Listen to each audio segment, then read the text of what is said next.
à l'info culturelle de ce journal, levé de rideau pour la 10e édition du Festival international de cinéma et de mémoire commune à Nador.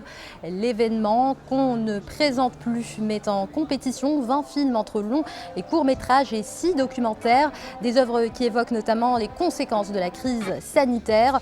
Autre temps fort du festival, eh bien, c'est la remise du prestigieux prix Mémoire pour la démocratie et la paix à Najat Vallaud-Belkacem, ancienne ministre française de l'Éducation nationale, mais aussi de l'égalité homme-femme. Elle est aujourd'hui directrice France de l'ONG One.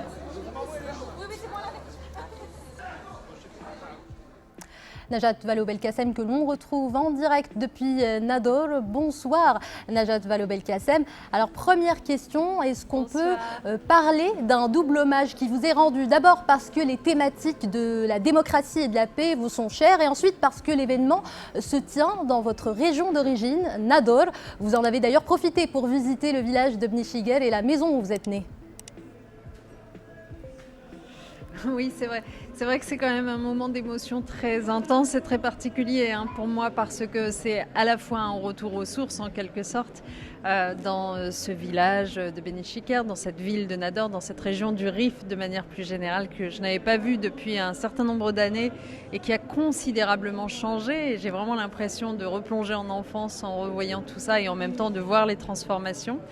Et en même temps, ce festival de cinéma international pour la paix et la mémoire commune, d'abord c'est un beau festival, c'est un grand festival et le fait qu'ils me remettent ce prix annuel, c'est un grand honneur parce que ça correspond, en tout cas pour moi, au sens que j'ai voulu donner à toute mon action politique, mon engagement qui est en France, dans mon pays d'adoption, mais qui est pour le monde entier d'une certaine façon, notamment aujourd'hui que je dirige une ONG internationale et qui est un engagement pour créer les conditions de la paix. Et les conditions de la paix, ça passe pour moi par deux choses. C'est d'abord apprendre à se connaître les uns les autres, et ça c'est la culture qui le permet, et notamment le cinéma. Et puis être éduqué, être ouvert au monde, et ça c'est l'éducation. Donc vous voyez bien que culture et éducation, c'est très logique qu'on y parle de paix. Et me retrouver donc ce soir dans ce festival, dans cette ville de Nador, c'est incroyable pour moi. Je suis vraiment très très heureuse.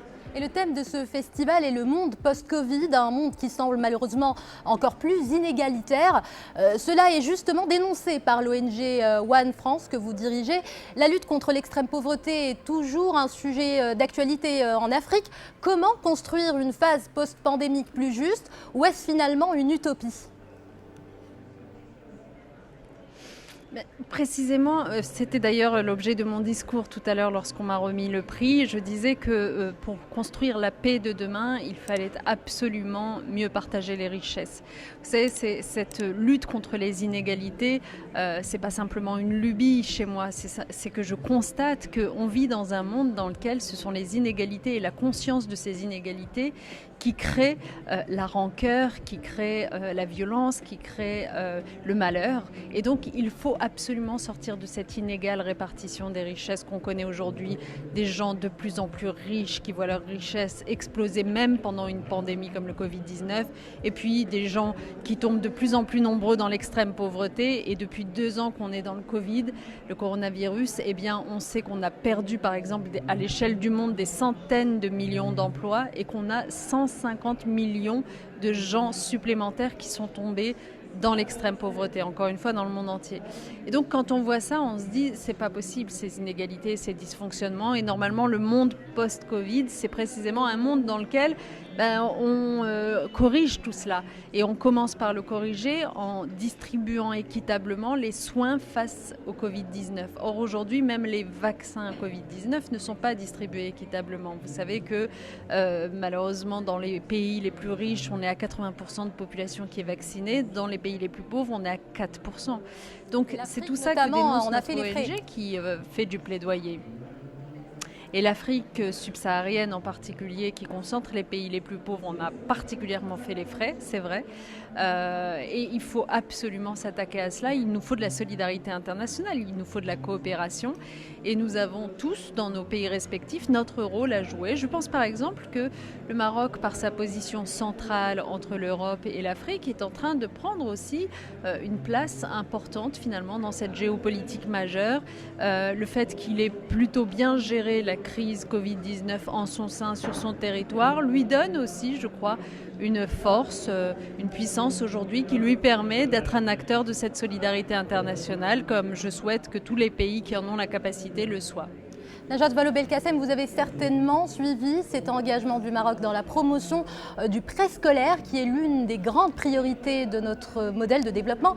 D'ailleurs, pour cette rentrée, on compte environ près d'1 million d'inscrits en préscolaire. En tant qu'ex-ministre de l'Éducation nationale en France, quel regard portez-vous sur cet engagement ? Sur l'engagement du préscolaire, c'est bien ça, parce que je ne suis pas sûre d'avoir bien entendu. L'engagement du préscolaire, notamment au Maroc. Oui, écoutez, moi je suis convaincue d'une chose, et d'ailleurs c'était l'objet d'une de mes réformes lorsque j'étais ministre de l'Éducation en France, c'est que l'éducation, non seulement évidemment ça doit être fait pour tout le monde, il faut absolument veiller à ce que tous les enfants puissent avoir accès à une éducation de qualité, mais aussi qu'on a intérêt à la faire commencer tôt, cette éducation. C'est important que les enfants, dès le plus jeune âge, puissent fréquenter les écoles. Et on a constaté, par exemple, dans un pays comme la France, que notamment lorsque les enfants viennent de milieux sociaux où les parents ne sont pas très éduqués, etc., de milieux sociaux en difficulté, eh bien, il y a un vocabulaire qui ne s'acquiert pas pendant les premiers âges, pendant les premières années de la vie, et donc on a intérêt à faire commencer ces enfants tôt l'école, donc le préscolaire, pour acquérir ce vocabulaire, pour se mettre finalement au niveau, pour bien rentrer dans leur scolarité et réussir leur vie. Donc oui, moi je suis très favorable au préscolaire. Najat Vallaud-Belkacem, merci d'avoir pris le temps de répondre à nos questions. Je rappelle que vous êtes en plein festival et vous êtes ex-ministre française de l'Éducation nationale. C'est pour ça qu'il y a du bruit derrière nous. Merci à vous et directrice France de l'ONG One. Développer la confiance en soi grâce aux vertus de la musique andalouse Ernate, c'est la méthode adoptée par l'association Baïsine. C'est aussi une manière de faire découvrir la richesse de ce patrimoine musical aux plus jeunes. Voyez ces images d'Amin Haddou commentées par Samia Haris. Les participants à cet atelier de développement personnel ont deux objectifs: s'affirmer à travers les sons harmonieux de la musique andalouse Ernate. Un nouveau programme initié par l'association Baïsine. À travers ce premier atelier, l'objectif est non seulement de contribuer à la sauvegarde de ce patrimoine musical, mais aussi de permettre aux jeunes musiciens d'acquérir confiance en soi à travers la maîtrise de cet art. On s'adresse à tout public, à tout âge, qui sont intéressés soit par la musique andalouse ou la musique Ernate, en chant et en instrument. On opère également dans tout ce qui est coaching musical et on accompagne les nouveaux musiciens artistes dans le savoir-être, aussi le savoir-faire, aussi la confiance en soi, tout en pratiquant en fait la musique, soit par le chant, soit l'instrument. À cette conférence inaugurale, de nombreux artistes confirmés ont répondu présents. Guérir par la musique andalouse, un concept qui ne date pas d'hier, un registre dont on raconte qu'il aurait eu des vertus didactiques et même thérapeutiques. Je sais qu'à l'époque, cette musique-là était jouée dans un asile où il y avait des gens, un asile de fous, dirait-on, mais même si je n'aime pas ce mot-là. Et donc, c'est une musique qui est tellement savante et c'est un énorme héritage de toute façon qu'on a dans le Maroc arrêté, d'Andalousie, que ce soit le Ghernate, que ce soit l'Andalousie. La musique adoucit les mœurs, c'est un proverbe qui prend tout son sens. Ce patrimoine musical n'a pas succombé à la chute de Grenade en 1492. Il a migré avec les Maures qui se sont réfugiés dans les pays du Maghreb. Une longévité sans doute due au pouvoir expressif et thérapeutique de la musique andalouse sur l'âme humaine. Avant de fermer ce journal, je vous rappelle l'une de ses principales...